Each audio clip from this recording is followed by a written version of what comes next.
So, John, we've known each other now for over 25 years. Have you ever seen anything like this before? Not really. I mean, who has? Who has? Nobody has. I mean, the amount of toll it's taken on businesses is crazy. Actually, we're sitting in an empty restaurant now, 7 feet away from each other, trying to have a conversation where, man, that's something we should be doing every day in close proximity, and obviously we're not. What kind of damage are you and your businesses experiencing now because of this epidemic? Well, there's many problems we're faced with. First and foremost, no customers. So we can't pay our employees. So there's a lot of people, out of work. And, people are in the process of collecting unemployment. But it's not enough to pay the bills. And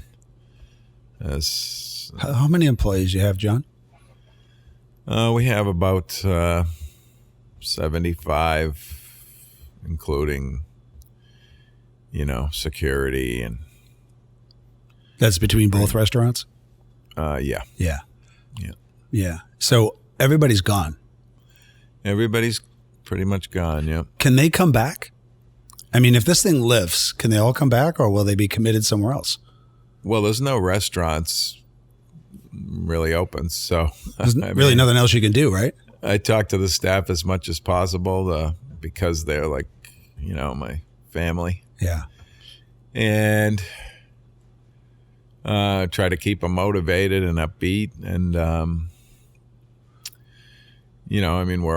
try to keep myself motivated and upbeat. How's that working for you?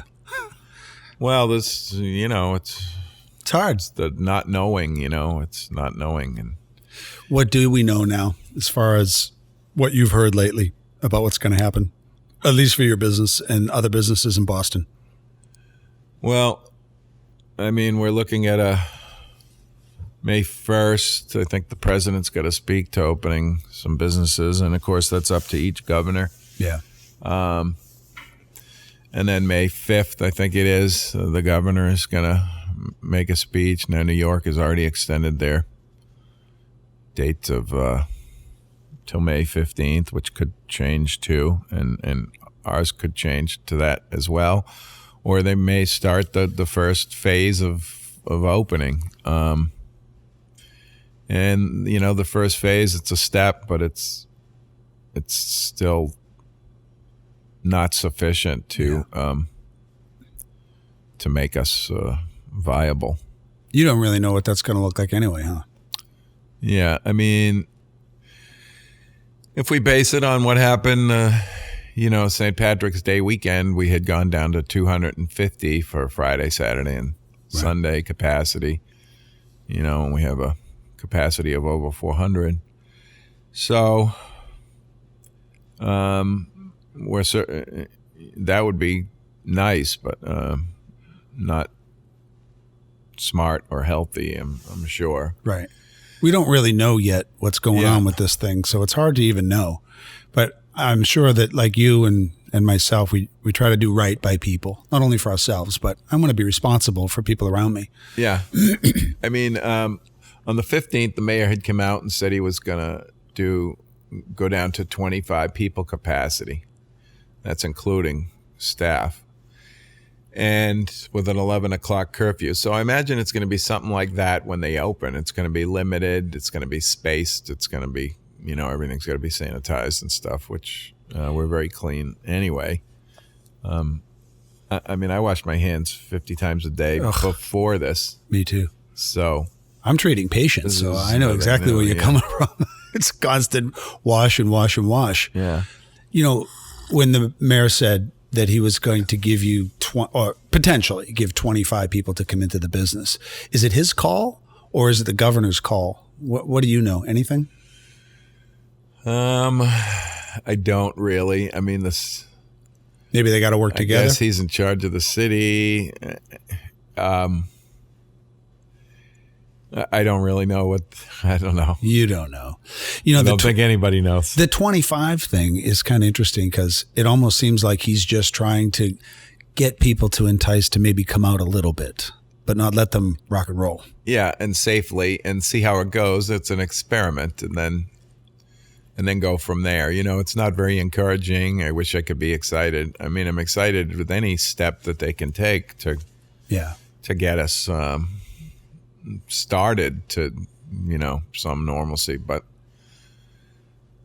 Johnny's model, as I've said before, is crowds. It's hockey games and baseball games and basketball games. I think you called it good food, good drinks, and good people. Great food. Yeah, great. Oh my God. Great drinks, great people. Yeah. Do you miss the people? Obviously. I really miss the people and the relationships you have with customers, and you know, your customers become your friends, and you know, you hear their stories, you know, every day, and you know, I miss what's going on in people's lives. You know, we have social media now, so you know, when I talk to my mom,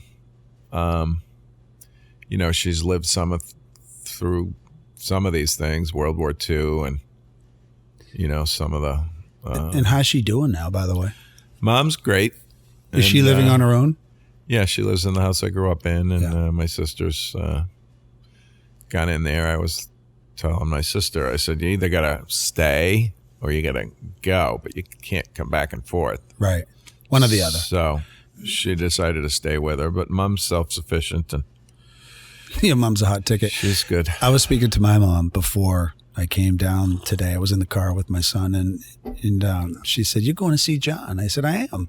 She goes, "Tell him I miss him and give him a big kiss for me." Because my mom is your mom's age. Your mom, Charlotte's what, 91? Yeah. Yeah, my mom's 92 coming up. And these ladies have lived through everything, haven't they? Yeah. I mean, they've seen a lot. So they sure But the have. thing is, the difference from now till what they went through back in the day, they didn't have TVs, and you know, they had a radio on occasion, and nothing else. So this would have been different for them in the old days because they wouldn't be over-informed, which I think we all are. People say that went through World War II, you know, they had to stay in their homes and whatnot, and they didn't have anything. Now you have Netflix, and everyone's has all these outlets. My mom still buys dented cans from back in 1930s during the Depression. Yeah, that's how her brain works. You know, anytime she can get a deal. Wow. I'm like, so one day she came home before Thanksgiving and she brought 10 cans of pumpkin, and I'm like, why do we need 10 cans of pumpkin? Well, they're on sale. I go, yeah, but you don't need 10 cans of pumpkin. Yeah, but they're on sale. I go, oh, okay. There's the 1930s coming back again. The I try explaining that to my mom. It's not a sale. You buy what you need. You buy what you need to be done with it. Just like toilet paper. I actually bought toilet paper the other day. I went to BJ's. I was picking something up and they had toilet paper. So I'll buy toilet paper. I don't know. I mean, I can't imagine the toilet paper needs for a business this size if it were to open and they were still doing that. You better put out a sign. You better poop before you go. We got lots of toilet paper. Yeah, no doubt. I mean, if they were talking in Cambridge about selling groceries out of stores and out of restaurants. And you have to get a license for it, and you have to apply for it. And, you know, I think they'll readily give it, just like the beer and wine if you're doing to-go. Now, I don't know if that changes if we're open doing to-go. Then sending alcohol out with it? I mean, if they say 25 people, it really doesn't make much sense. You know, the staff on and the food, and you know, how much food are we going to sell? Are we going to be wasting food? How much to go will we get? If we could do wine and beer to go with to go food and being open and having some customers, and if you could sell groceries, you know, if someone you get a gallon of milk or half gallon of milk, or do it all at once. If you have any green peppers or whatever, then.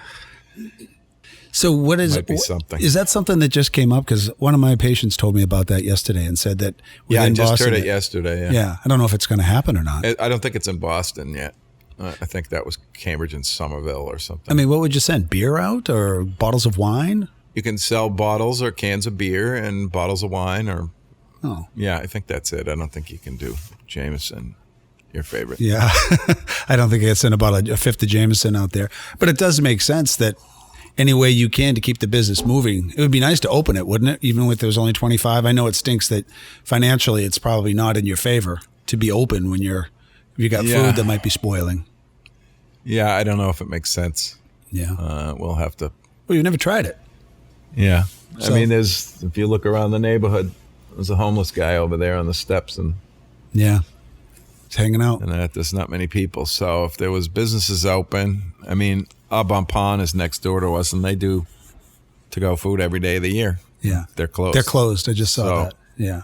All the way down Portland Street, just looking, I'm like, oh, look at all these businesses. They're getting racked. This is 7-Eleven's open. That's it. Yeah, that's just unheard of. Halftime Pizza closed. The bank's closed. CVS is open.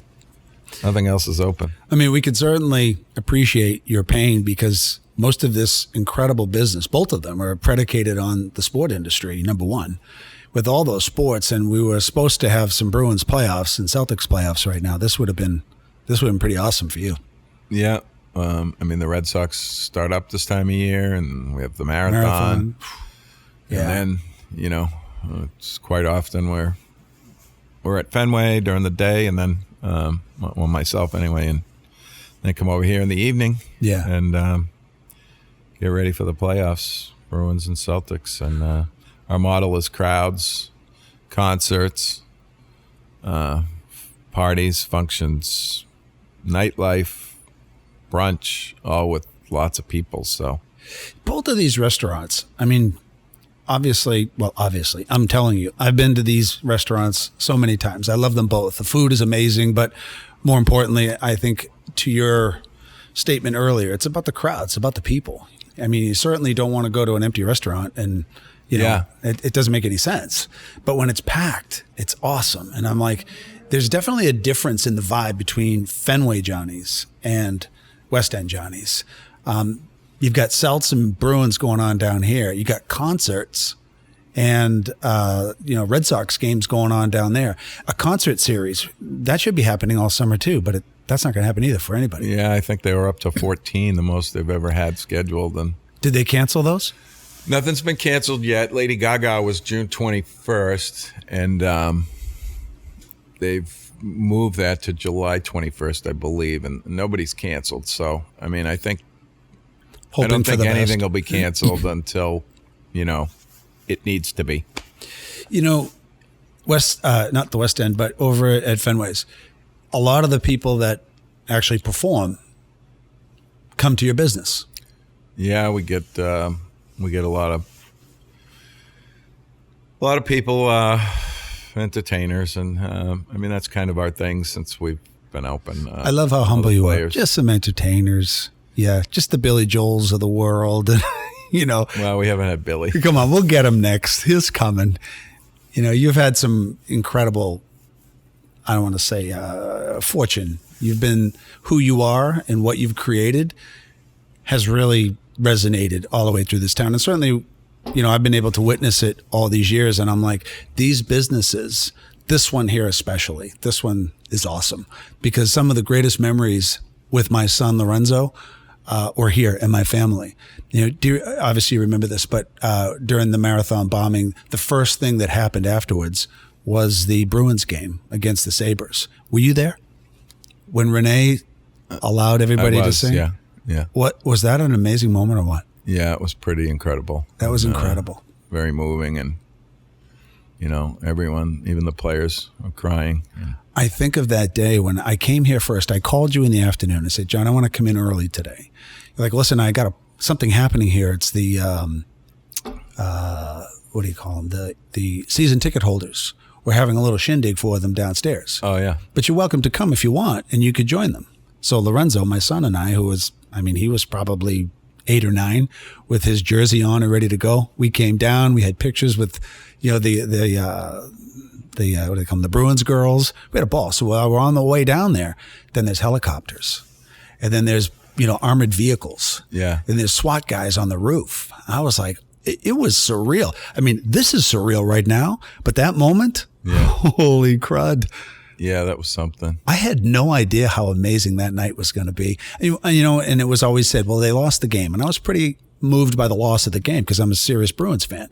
But they said, listen, in a number of years, that will never even be on. It won't even be the part of the conversation. It'll be about what happened when Rene Rancourt sang that song and stepped back. Yeah, pretty incredible. That was so unbelievable. And my son was standing on the chair in front of me. And I had my arms around him singing with everybody else. And the sound was amazing. And I could feel his heartbeat while I was holding him. And when it was over, I said to him, did you sing? He says, I sure did. I was like, what a night. And after that game was over, right back to not Fenway, but right back to West End. Because West End has always been a place where you're welcome. You should put that out there. Maybe I'll coin that. This is a place that you're always welcome. Yeah. Why not? Right? Look at the downstairs you built. I mean, the blue room and what do you got? Red room over here as well. Yeah. I mean, you've had so many different people in here. Why do they keep coming back? I mean, we just, it's a fun place, you know. We have good food, at a good price. It's, it's fresh and it is good. It's just not all fried stuff. Generally when you go near a stadium in any city you go to, it's chicken fingers and nachos. We don't generally do that. 14 and under, you can have chicken fingers. Yeah. Not like being in Pittsburgh at Primanti Brothers, huh? Yeah. Primanti Brothers is really good. Yeah. Yeah. Did we go there when we were there? I don't remember. I did. I don't know. Did you? I don't remember. I think I might have been a little confused if you catch my drift. Yeah, that's definitely, I go there every time I'm in the city. Yeah, you have and in to. fact, Pittsburgh, you were talking about the marathon bombing. It was soon after the night that the Zanaya brothers oh, God, yeah.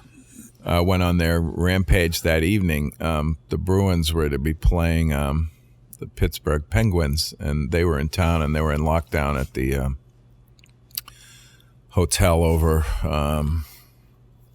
in Cambridge. No, right over at the Common, not the Hilton, but maybe it's the Hilton.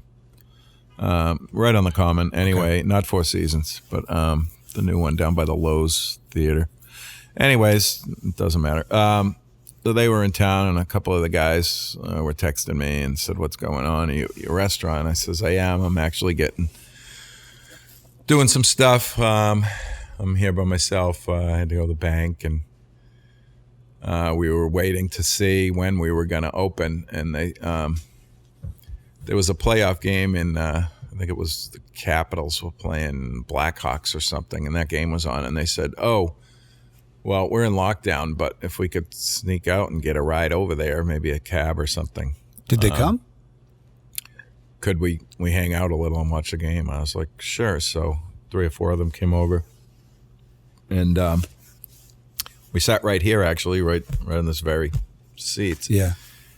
And we had the game on the TV in front of us, and then a flash came out, news flash came over the game. So we put the other TV on over there, and they had shot the police officer over at MIT, and right. So everyone's chin just dropped, and we were sitting here in disbelief, and we're drinking some wine, and then that happened, and then it changed from a little bit of fun to back to turmoil. Yeah, very heavy. And then we watched it unravel, and then they went into Watertown and that whole thing. So that was later though, wasn't it? Was that like Friday or Thursday or Friday after didn't they have a couple of days where everything was locked and they were everything was locked down. There was no games, and they were waiting to see when they were going to play. That's why they were on hold. And, man, think of the difference, the dichotomy now between that lockdown and the one we have now. I mean, that one lasted 4 or 5 days, and people were struggling then. Yeah. We're on 4 or 5 weeks now. And you weren't locked down at your home in, where everyone's from. It was mostly business. The city was mostly locked down, and everyone was on edge. But I mean, they say it now, we're under attack. Now it's just different enemy. Yeah. Yeah. It's the virus. Did you go to the game when Poppy gave the speech on the before the game about this being our bleeping city? Yeah, that was pretty incredible too. I mean, there's a lot of those moments.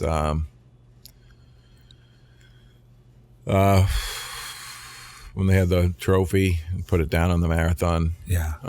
With the shirt and everything. Finish line there. Yeah, that was pretty awesome. And, you know, Boston's had a lot of moments over the years. You know, when the Patriots come out on the field. Yeah.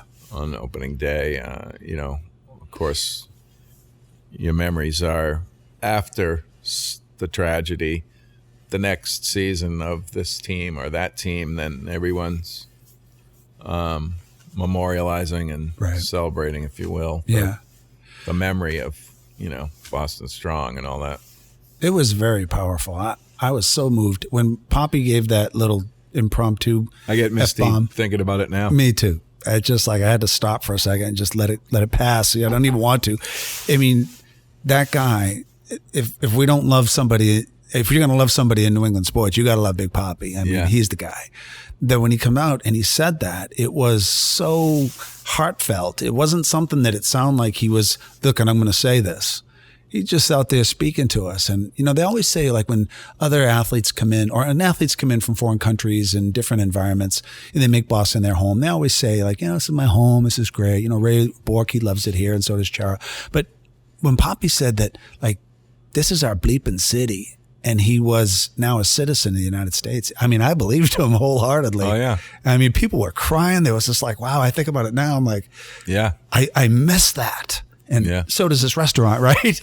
You're like, son of a gun, those moments. But how fortunate are we living in this city with all of the success that our sport teams have had and all the joy that the fans got from all of that. And then we'll continue to get. I mean, your sons had what a ride. You know, we didn't have this growing up, but we you know, sure it's good didn't. to be part of it, you know, later on in life. But if you're a kid, I mean, you know, everybody says that all the time. That's all you know is winning. And I know. And then, you know, these kids, thing. Those kids go off to other schools, right? Or out of state schools. And then they're like, oh, you know, I'm a Twins fan. I go, good luck with that. Yeah. Those times are past, you know. They're like, oh, you're from Titletown. That's where I'm from. Yeah. We're so fortunate. Yeah. People don't like us. Hey, do you think we're going to be, what's it going to be like with post-Brady syndrome now? What do you think? I mean, you move on, you know, not to sound like Bill, but it's tough. But it is tough. I mean, who doesn't like Tom? And still going to root for Tom down there, you know, just not if he's playing us. Right. Do you think, maybe this is a rhetorical question, but do you think that as his career winds down, that he's going to come back here at some point to address the fans and to be part of the celebration of being the greatest of all time? Maybe when he gets inducted into the Patriot Hall of Fame or something. I guess maybe the question I'm asking you, John, is do you think do you think some of the fans feel a little tainted as a consequence of him leaving? I mean, I don't think so. They love Tom. They love Bill. They love the Patriots. They love Mr. Kraft. They love all that. Tom's going to come back. I don't think there's going to be any boos the first game Tampa's playing here. Yeah. That's actually coming up, isn't it? Next year? Not this year, but the year after? I think I don't know when. I think they're playing that conference at some point. And who knows if there's football, another, you know, I mean, question mark. We don't know what's going to happen there. Are they going to be playing? Yeah. Oh, crazy. I wish I could be more upbeat.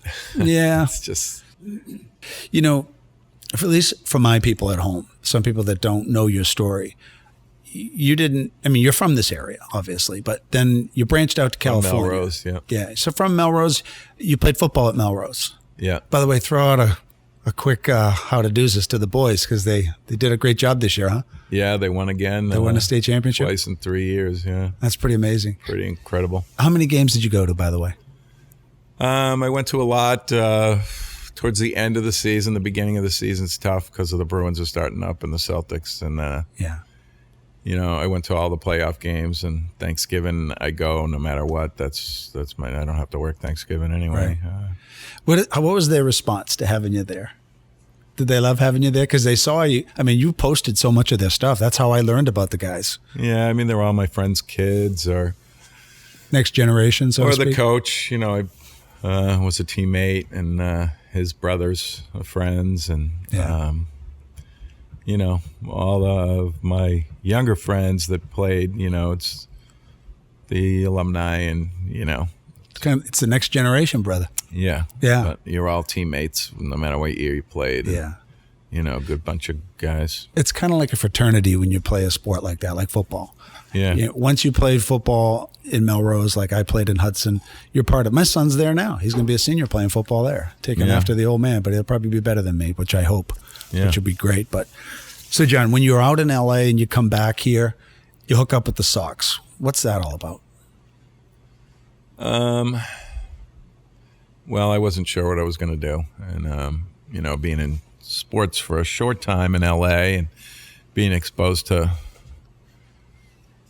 both the Kings and the Lakers, and a unique situation that I had, and just over the 2 seasons that I was there, I just had a lot of fun and got to do so many cool things. It's LA.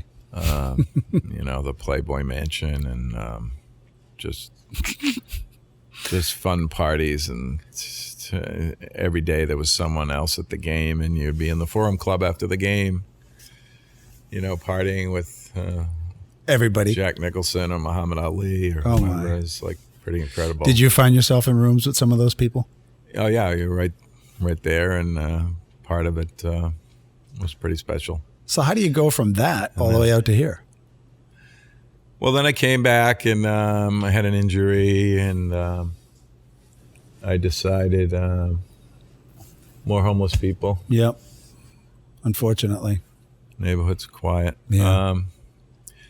But I came back and then discovered that maybe that was my thing. And geez, if I could have what I had in LA, even though I was on the entry level out there, that maybe I could get in with one of the teams here. So I applied, and I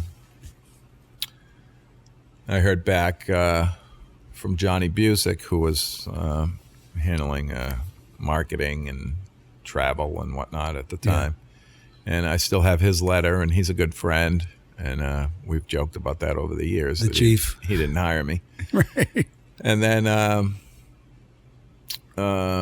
with the Patriots, the Sullivans were there back then. And I don't remember who I interviewed with there. And I got a nice letter saying at this time they didn't need anyone. And then I interviewed with a guy, Steve Riley from the Celtics, who was director of tickets, and Red Auerbach, and got to meet. So the first interview, I went in there, in the old office in the building connected to the garden. There was a little tunnel going next door, and that's where the offices were. And I remember walking into the circular front entryway, and it was green Celtics logo on the floor. It was pretty incredible, and sitting there just nervous as hell. And then you had the interview, and then got to meet Red, and they didn't have a position at the time, but they liked me and said, if as soon as something opens up, we'll be in touch. So what was that like, meeting Red? I mean, it was pretty awesome being a kid from here and the old garden and all the games, and My God. I mean, it's as large as you get. I forgot all about him until you just said it. I'm like, personality. There's a nice picture of Red over there looking up at the rafters of the old garden around the corner there, with the cigar and the smoke coming up. It's pretty awesome image. And then the Red Sox had applied, and never heard back, and I kept calling and never got any reply, and until one day I got a call, and this guy Larry Cankgrove, who is still there after this many years, and he's a vice president, and he said, "Oh, I've been trying to get a hold of you," and I was like, "No, you haven't." But he said, "Well, why don't you come in for an interview?" So I went in, and he said, "We really didn't have anything, but we'll try to work you into the mix." So I started there in marketing, and advertising, and the first month I sold advertising with Johnny Pesky. That was pretty cool. You think? Pocket schedules, programs, ads, and stuff like that. And that was pretty awesome. And then different things happened while I was there. Someone left, and I took over the roof, the suites, and then it just kept kind of growing. And then the locker rooms and the offices and the stadium. And then it was pretty cool. What was your title there at your highest level? I mean, it changed many times.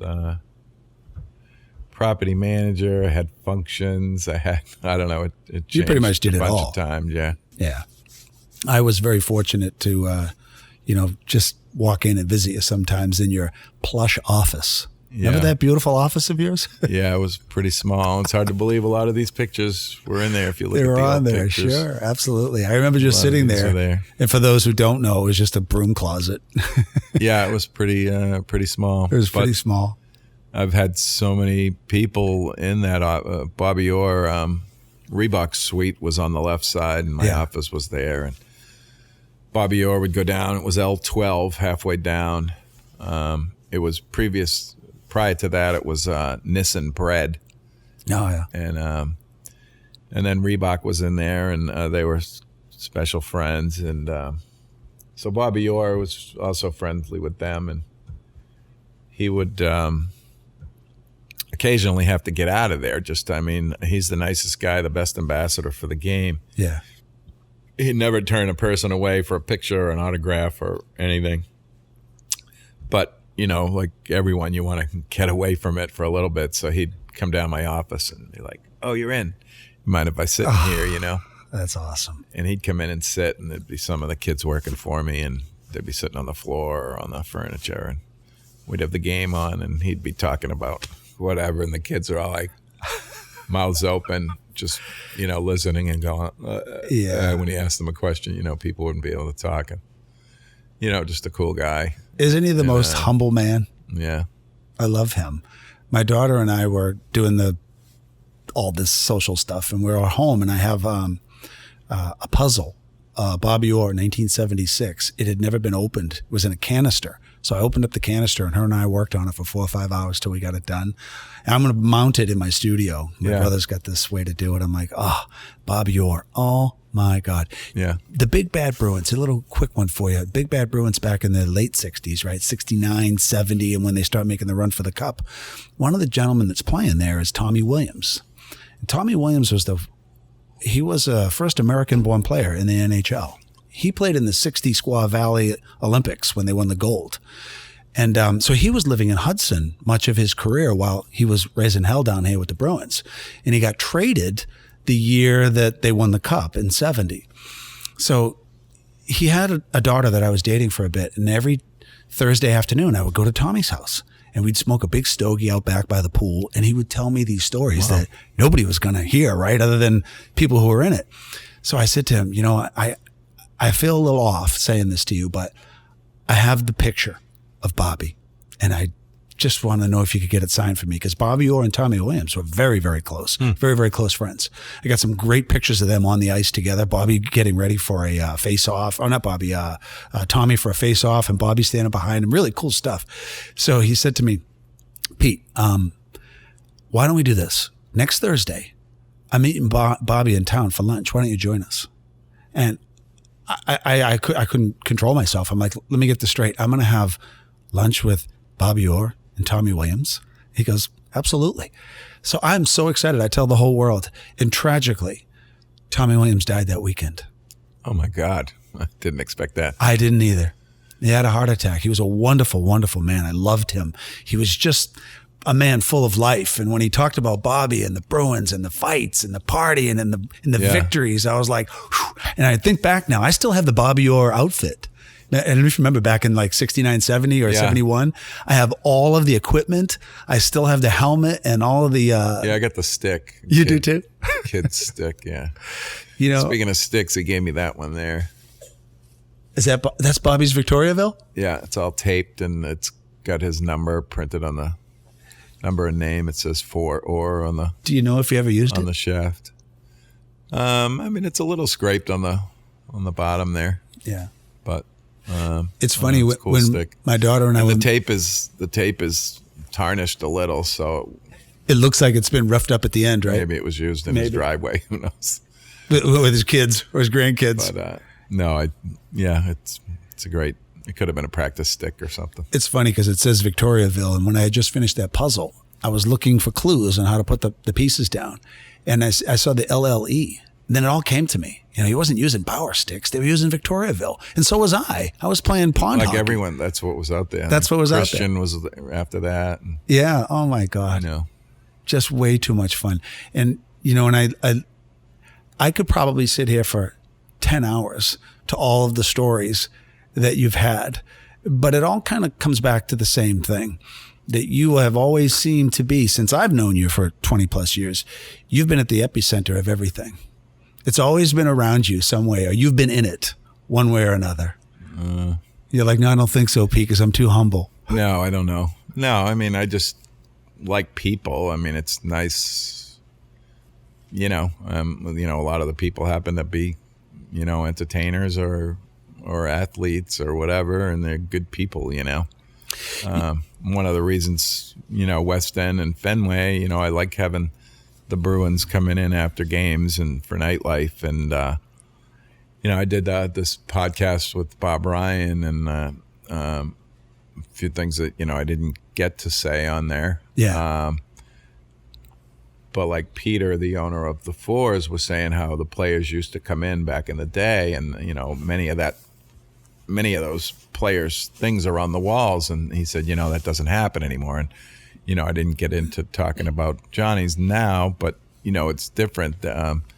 Back when Larry Bird would go in to get a burger, and they have a cool thing where they name the Bobby Orr and the Larry they Bird name the and food after sandwiches and whatnot.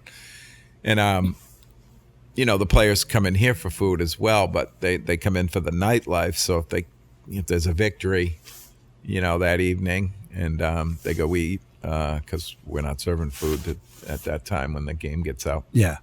We're already into the nightlife, and the guys come in, and people like seeing them, and the patrons are pretty respectful of that, I'm sure. Yeah. Yeah. I mean, Boston's a hockey town, so if you got Torrey Krug or McAvoy or any of the guys, Pasta comes into brunch all the time, many times by himself on Sunday, reggae brunch, and Yeah. sometimes with his mom when she's in town, or people bring their families and make reservations for their families during the playoffs, and so that's cool. In 2018, I had a call. We were playing the Yankees. Well, not we. The Red Sox were playing the Yankees that weekend series, and there was a game Friday, and then Saturday was a late game. It was going to be an 8 o'clock, so I was like, oh, great, I'll sleep. My phone's ringing at like 9:15, and I was like, who the hell's calling me? And I look, and it's 917, and I said, oh, that's New York. And I was like, who could that be? And so I answered the phone. I'm like, hello. And hello. Oh, you're sleeping. I'm sorry to bother you. And it's like, no, it's okay. I'm awake. No, I'm sorry. I'll call back later. And then I was like, no, it's okay. I'm up now. Who's this? And he's like, oh, it's Spike Lee. And I was like, huh? Who is it? And he's like, oh, I'm sorry. I can call you back. He's like, I hope you don't mind. The Red Sox gave me your number. I wanted to dine with you tonight. And I was like, oh, okay. I said, how many? What time? I was like, that's cool. So, he told me 2 at 5:30 or whatever. And Yeah.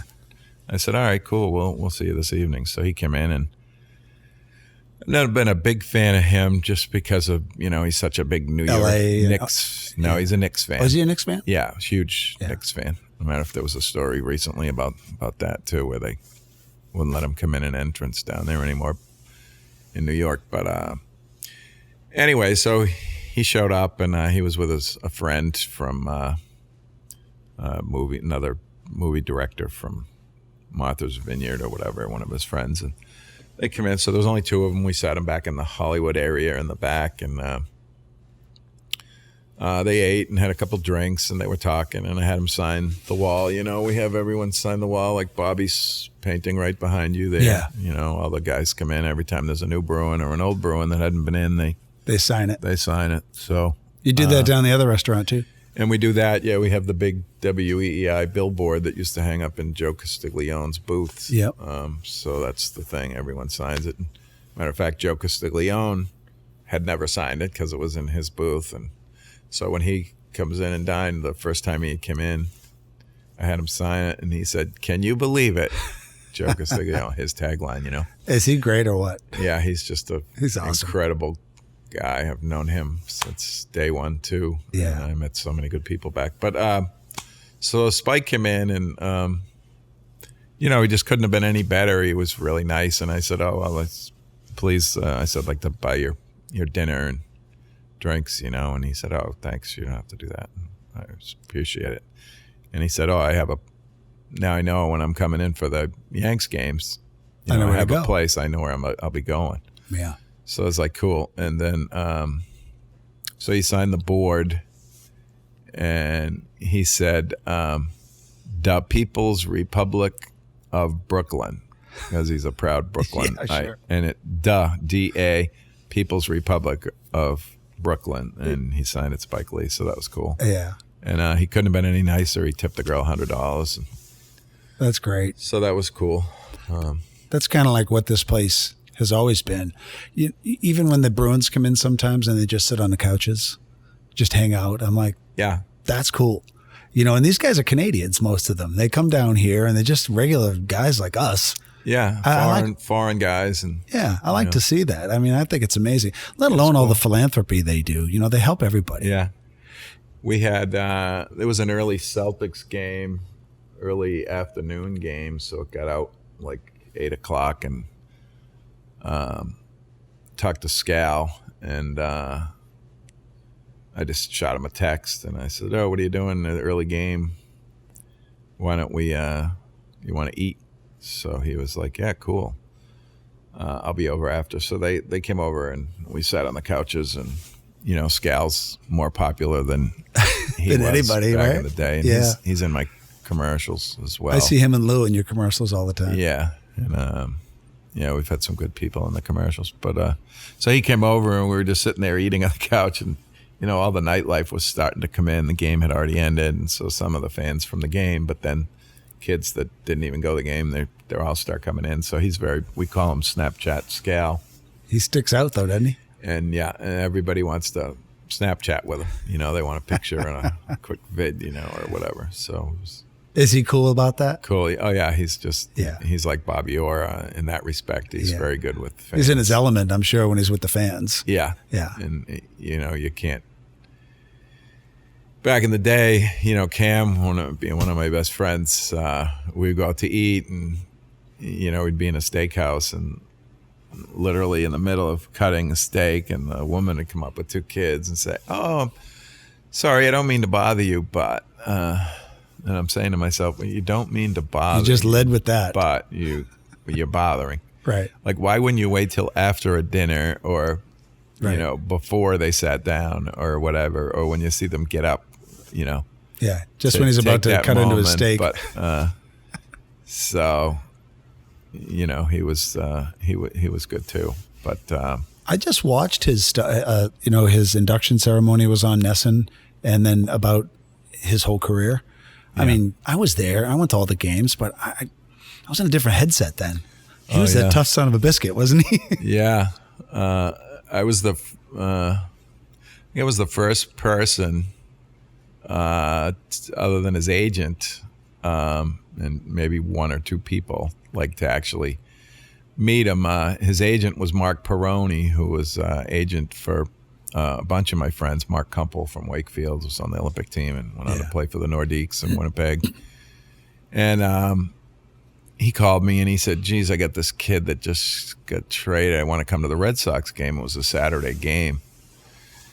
And he's like, "I don't need tickets or anything. I have tickets. I just want to bring the kid, and if you could, you know, just make him feel welcome and whatever, come say hi and whatever." And there was no cell phones then either. So I said, yeah, let me know when you get to the ballpark. So they went to the service gate and they called my office and said, yeah, we're down here, blah, blah, blah.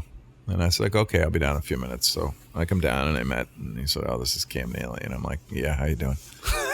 And I was nice to him, and he was cool, And I said, all right, well, go out to the game was going to start. I said, go out to your seats, and nice meeting you, blah, blah, blah. Yeah. So then around the third inning, I happened to be back in my office. The phone rings. It was the service gate. They said, oh, this guy's back with the other kid. And I was like, oh, okay, I'll give me a few minutes. I'll come down. Or I forget. Or security brought him up or something. I forget. No, they were down there. So I said, all right, I'll come down. So I go down there, and Mark was like, oh, I hate to bother you, but I got to get out of here. Could Cam stay with you? And I was like, well, I'm working, there's a game going on. And I said, I guess I could sit him in my office or something. And I was like, all right. And it's and I didn't know the kid, so it was like a little awkward. Yeah. So I said, all right. So we went back upstairs, and I sat him in my office, and there happened to be a suite. Coca-Cola's box was open. The people weren't there or whatever. They had all this food and stuff. So I was like, Cam, why don't you sit in here? And, you can eat the food. By then it was, into the fourth inning or something. So no one was going to come. So I was like, you can sit in here by yourself and, have something to eat, grab a beer or whatever. So right. He sat in there, and the game ended, and he comes down my office, which was just a couple doors down from there. And, the game ended, and I was busy for a bit. And then he's like, okay, what are we going to do now? And I was like, what do you mean? Are we becoming besties like, well, already? What do you do, after a game? You go out or whatever? And I was like, yeah, we usually go out to the Cask or baseball tavern or all the above, who's on first. So he's like, oh, can I hang out? I was like, yeah. So I think we did in that order. We went to the Cask and had a few beers. And then we went to the Jimmy Rooney's baseball tavern, that the original one, and spent some time there. And then we were coming back to go up Yawkey Way and went to Who's. And then by then we were on our way, feeling pretty good. And how old was he then? He was 24. So he was still pretty young. Yeah, I was 26. And so then he says, oh, what are we going to do now, So I was like, oh, I'll take you to this place. Everybody goes there, Now that you're with the Bruins, you'll probably be going there. It's a well-known place. So we went to Daisy's. Oh, yeah. And I went to Daisy's with you once. Yeah. A long time ago. More than once. Yeah. And so we spent the night there, and all of my friends were working there then. They're still friends, lifelong friends. And so I ended up sleeping on his floor. We got a cab back to Brookline. He was living in someone's attic, and I slept on the floor. And it was just a small space. It was nice, but it was small. And so the next morning I get up, and I was like all achy, and I was like, oh, I got to go to work. There's a game today because it was a weekend series. And he's like, oh, all right. And he didn't want to get up. He was pretty lit. And, yeah, a little hungover. And he's like, oh, here, I want to give you something. I want to give you the stick. And actually the stick is right up there right now, right behind the bar. Oh, yeah. And I was like... Who is this kid? Why do I want this guy's stick? Just because I'm a future Hall of Famer and the president of the Boston Bruins. Yeah. And then, it might have been that next night, Sunday night after the game. When you're young, you go back out the next night. I think we were out again the next night at Daisy's possibly. And we just became friends. And then, I got to know his family, and then his brother Scott moved out, and his dad was out here. He was sick, coming for cancer treatments. And we would take care of Cam. So Cam's mom had passed away, so his dad would come out for different lengths of time. Yeah. Cam lived in Winchester. And he had, some injuries, as knees and whatnot. And so we'd take different shifts, and I would go over and stay with Cam, and he'd be in this mobilizer device that would move your leg. Yeah, kind of moves the knee while get you're you rehab. going right in. Yeah. So he was on the couch for like weeks, and so between me, Scott, and his dad, we would take him, nurse him back, take him to his appointments, and make him food and whatnot. We had a lot of parties over that house. LB, of course, and Michael J. Fox. And yeah. we had some. He's a huge fan. Yeah, we had some big nights over there, but so that was pretty cool. I was out one night with LB and Greg Hill doing shots in my hometown.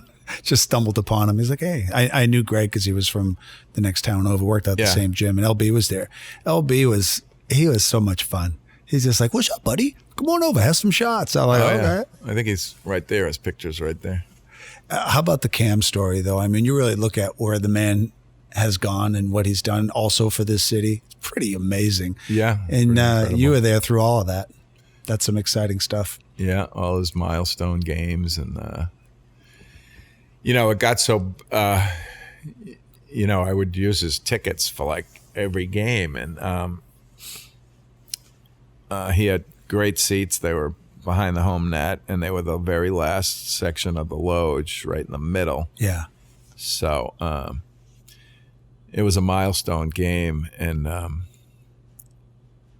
so if you weren't sitting in those seats, you could see the boards. It was right behind the net. So if you scored a goal and you looked up, you could see yourself. Seats. It wasn't like, oh, where are the seats? It was the last row, right in the middle, right over the goalie, So, and whatever that was, 20-something rows up, it was very easy to spot. Anyways, it was a big milestone game. He scored I don't know if it was 50th goal or whatever, but we went down to the Blades and Boards, and there's people looking in the window. They're like, are you open for business? Sorry. I don't know what they're doing. I think they just want to take a picture of us because they see what's going on. Look at she says, can you wave? Sure, we can wave. Why not? That's what it's all about. Have a little bit of fun. Yeah. Oh, that's cute. And so we went to the Blades and Boards, and we didn't go back for the third period, and we missed the goal.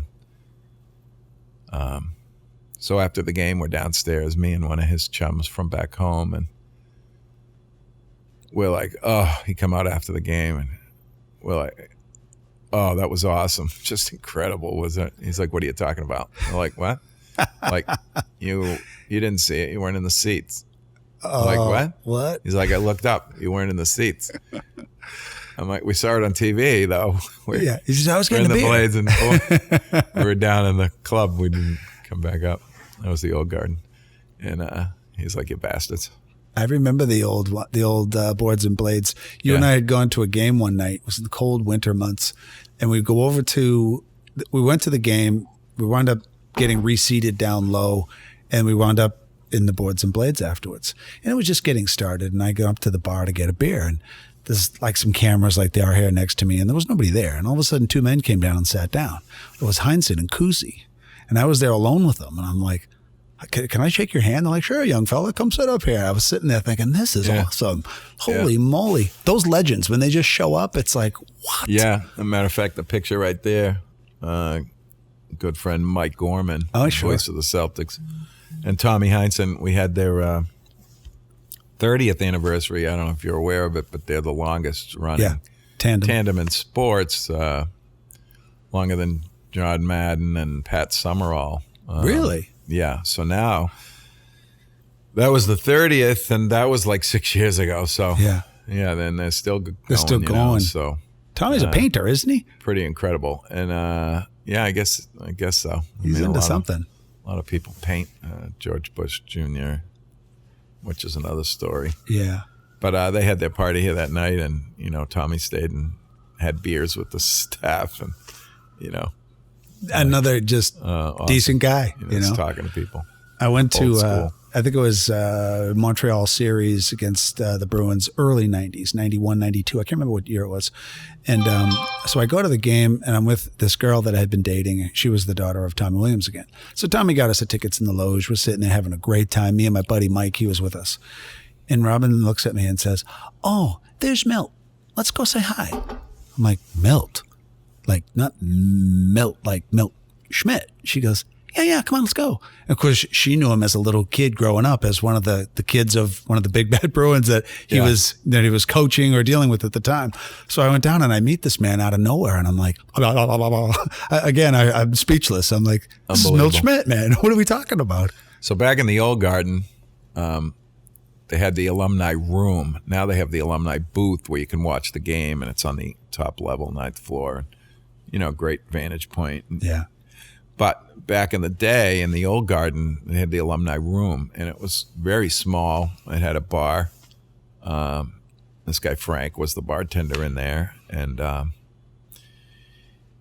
you would go in there after a game, and Cam would be like, "All right, I'll meet you in there." And you'd go in, and you'd have your pass.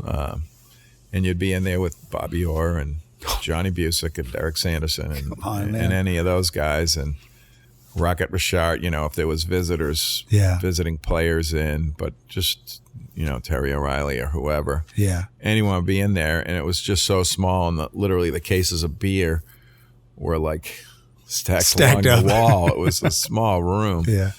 And just incredible memories of doing that cool stuff. And most people don't save, but I have every ticket stub, every pass that was ever written, every parking pass, every playoff credential, whether it was baseball or a Stanley Cup or where do you have those, Super John? Bowls. They're in a big box.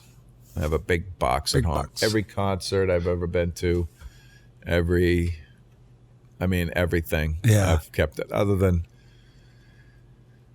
well, high school Super Bowls I've kept, but high school games over the years, I didn't keep those, and movie tickets I didn't keep. But every concert I've ever been, it's pretty amazing when you go through, and I dump the box out, and I have a little competition with my class president, this guy Johnny DeChristopher, who used to be with Zildjian Symbols, which over the stairs right there, there's a Zildjian.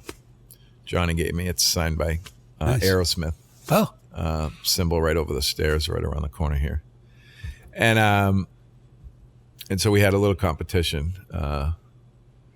And I don't know. I think I won, but and then I have all the credentials, on plastic, with all the stuff that the goes lanyard. with it. So good memories anyway, keeping all that. So I have, every pass that Johnny Busick ever wrote me. Yeah. For anything. Well, he's quite the legend. What is he, 84 now? Yeah, 84 or 5. And he's still going. Gosh darn. Great guy. And I never thought I just talked to Derek Sanderson a couple weeks ago. And these guys were my boys, Johnny. Yeah. Louis Johnny Tiant. Teskey and Louis. We did a book signing with Louis last summer at Fenway, and just the memories with these guys. And I've heard you say more than Sam once. Mealy and Frank Malzone. If you read the messages, Clemens. they're quite funny. Yeah. I know some of the messages by heart. Great pictures of Ted Williams, though. Those are wonderful, especially the young ones. Frank Malzone right above my head here. Yeah. To John, save some food for me. We would always eat in the dining room. He said I ate a lot. Who's that guy next to him? Bill. Yeah. Yeah. He's my Bill guy. Belichick. Good guy. Yeah. That was the first Super Bowl. Rocky Blyer. I was fortunate enough to meet a bunch of times. I would go out to Pittsburgh a lot. Because you were a Pittsburgh fan early on in your life, weren't you? I think everyone was a Pittsburgh. I was a Patriots fan. My dad had tickets since the inception of the team, 40 tickets. He was honored one game with Sam Cunningham. He went down on the field. They gave him a big plaque. A plaque and a football signed by the team. He had the most tickets for the longest time. I got to see him at Harvard Stadium and BU, Fenway Park, way back. Rocky Blyer, isn't there a story about him? What is his story?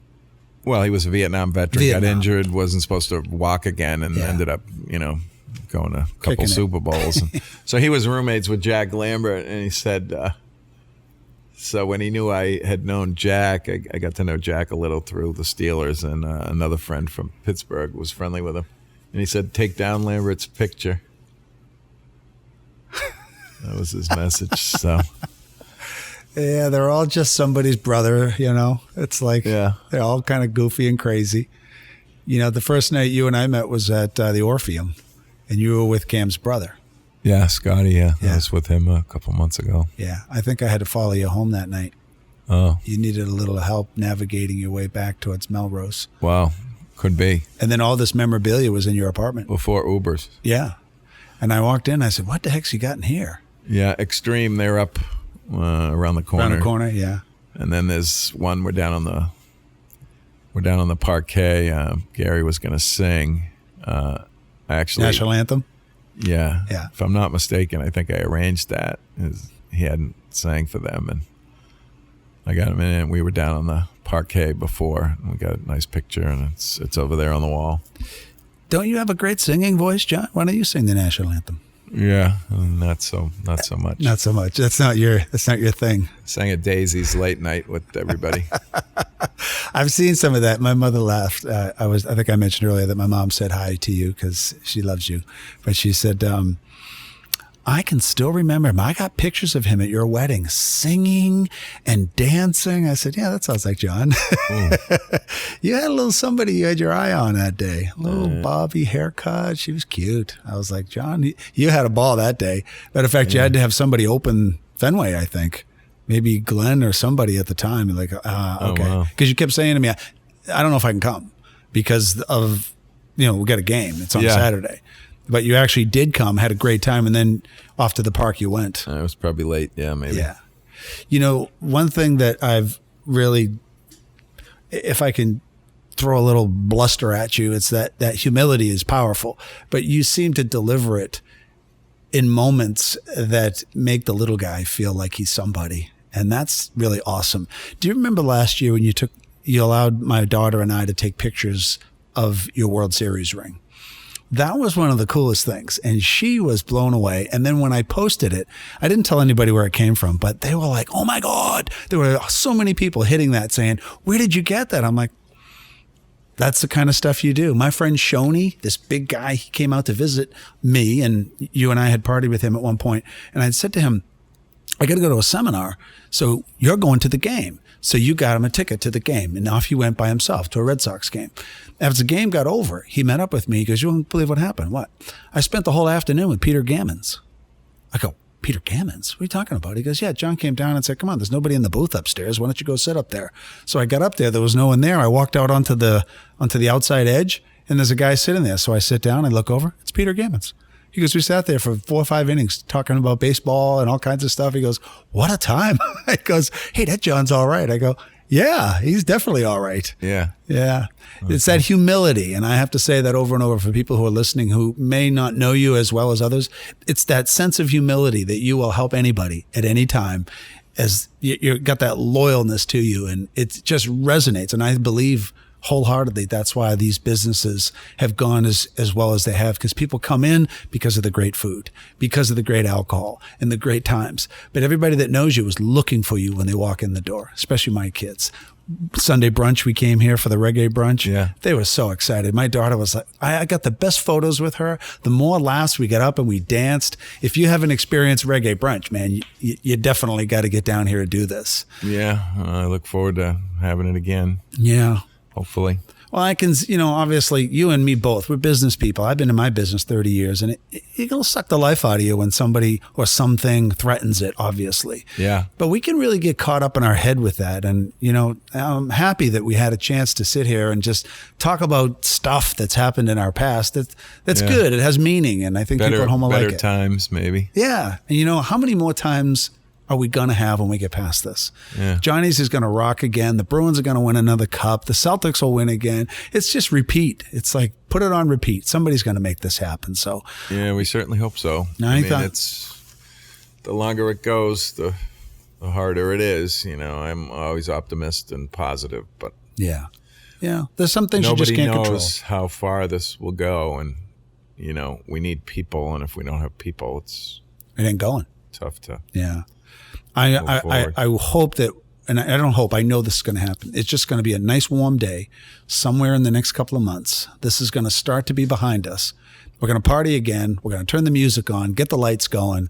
We're going to sing Sweet Caroline in here, whatever it takes. Oh, not that. Sorry, buddy. Something that moves us, I'm still hearing. I wish they'd play that again. Yeah, I love those things. But I did want to say thank you, man, just so much for an opportunity for me to get out. I love podcasting, and I just enjoy talking to real people about real stuff that really means something to everybody. So, yeah. Having said that, I want to say thank you so much for coming on today on the Daily Inspirational Podcast. And I was happy to be here, and I appreciate you asking me. And yeah, John, I really appreciate it. And anybody else out there, as soon as this thing lifts, let's rock and roll. We'll get the sports back. We'll get these bars rolling, and we'll have some more future laughs. Yeah, let's hope so. You bet. We need it. You know it. All right, Johnny, I'll talk to you soon, buddy. Thank you, buddy. Ciao.